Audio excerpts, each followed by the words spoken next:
बड़ी खबर यूपी के जिला सीतापुर से है, जहां जेल में बंद आजम खान से मुलाकात करने पहुंचे सपा मुखिया अखिलेश यादव ने मीडिया से रूबरू होते हुए भाजपा पर कई गंभीर आरोप लगाए। उन्होंने कहा, इलेक्टोरल बॉन्ड ने भारतीय जनता पार्टी का बैंड बजा दिया है। भाजपा को चंदे की जरूरत नहीं है, क्योंकि वह सत्ता में है और सत्ताधारी लोगों ने वसूली कर धन इकट्ठा किया है। उन्होंने कहा, जो सरकार जीरो टॉलरेंस और विकसित भारत की बात करती है, वह कस्टोरियल डेथ में नंबर 1 पर है। घबराहट में लोकतंत्र की आवाज दबा रही है। पुलिस भर्ती परीक्षा के पेपर लीक मामले में सरकार को कटघरे में खड़ा करते हुए कहा, 60 लाख युवाओं का भविष्य सरकार ने चौपट कर दिया है। आंकड़ा पेश कर कहा, भाजपा का प्रदेश की 80 लोकसभा सीट की हर सीट पर 2,25,000 वोट कम हो गया है, जिस कारण भाजपा घबरा रही है। उन्होंने आजम खान से सीतापुर जिला कारागार में लगभग 1 घंटे तक गुफ्तगू की और बाहर आकर मीडिया से रूबरू हुए। क्या कहा सपा सुप्रीमो अखिलेश यादव ने, देखिए हमारी खास रिपोर्ट। इससे पहले आप चैनल को सब्सक्राइब जरूर कर लीजिए, जिससे आप तक ऐसी तमाम खबरें पहुंचती रहें। पेश है अखिलेश यादव की मीडिया से की गई बातचीत।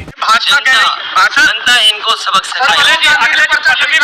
पल्लवी पटेल का बयान आया हुआ है, उनका कहना, उन्होंने आपके साथ साझा कह रहे हैं कि अखिलेश यादव जो है भ्रांति में जी रहे हैं और वो गठबंधन से हमें बात हुई है, उनको किसी का साथ नहीं चाहिए। कबीराबादी ने छोड़ दिया साथ छोड़ने वालों की कहानी बहुत लंबी है और आपसे बेहतर कोई नहीं जानता हुए कौन क्यों साथ छोड़ रहा है। सर, आप इलेक्टोरल बॉन्ड की बात कर रहे हैं। भाजपा कह रही है 9% सांसद है कांग्रेस के, उनके भी 1400 करोड़ रुपए जो है इलेक्टोरल बॉन्ड गया, तो इसको कोई पूछने वाला नहीं। कल संबित पात्रा का भी बयान आया है। मुझे आपका जो सवाल है, जो मानी नहीं रहे किसी के लोग हैं उनके लिए तो आप कह सकते हो चंदा मिला हो, लेकिन भारतीय जनता पार्टी तो सत्ता में है जी, तो सत्ता वालों ने तो वसूली की है और वसूली किससे नहीं की, वो सूची एक लंबी है जो में छप रहा है जी। तो ये जो सूची है, इसका जवाब भारतीय जनता पार्टी के पास नहीं है। अगर भारतीय जनता पार्टी ये कहना चाहती कि चंदा उन्हें मिला है, चंदा उन्हें मिला होगा,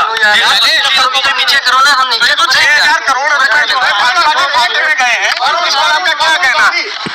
इलेक्टोरल बॉन्ड ने भारतीय जनता पार्टी का बैंड बजा दिया है। इलेक्टोरल बॉन्ड ने भारतीय जनता पार्टी का बैंड बजा दिया। इसीलिए घबराहट में इस तरह का खबर बदल जाए, न्यूज बदल जाए, दूसरी चीजों पे ज्यादा चर्चा हो। और सवाल तो मैंने आपसे कहा बुनियादी, क्या किसान की आय दोगुनी हो गई जी, क्या महंगाई कम हो गई, क्या नौजवानों को नौकरी रोजगार दे दिया जी, क्या आज उत्तर प्रदेश में लोग सुरक्षित हैं, कहाँ घटना नहीं हो रही?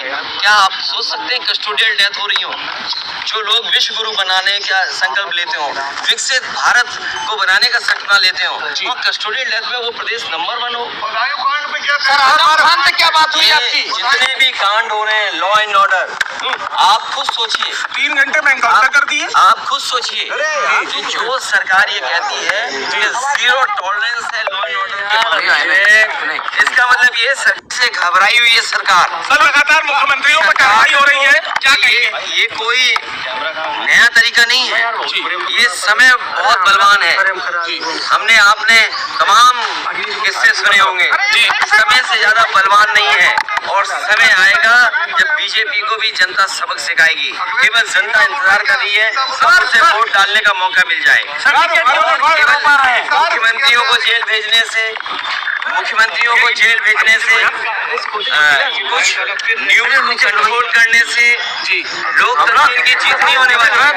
लोकतंत्र को कमजोर कर रहे हैं।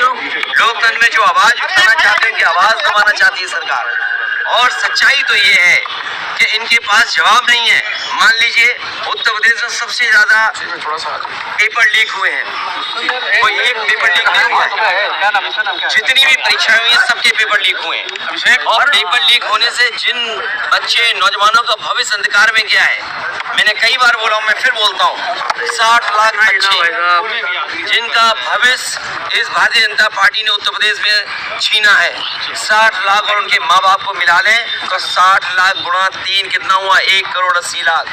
1,80,00,000 का अगर हम भाग देते हैं, 1,80,00,000 को हम भाग दे दें 80 से लोकसभाओं से, तो हर लोकसभा में 2,25,000 वोट कम हुआ है। और जिस दल का 2,25,000 वोट कम हो जाए एक लोकसभा में, तो सोचो कितनी घबराई हुई होगी। क्या इलेक्ट्रॉन बॉन्ड ने भारतीय जनता पार्टी का बैंड नहीं बजा दिया? इलेक्ट्रॉल बॉन्ड जो मिले हैं भारतीय जनता पार्टी का, क्या उसका जवाब है उनके पास? और अगर आप दिल्ली वाली बात कर रहे हैं, तो जो आरोप लग रहा है, क्या इलेक्ट्रॉल बॉन्ड उसने भारतीय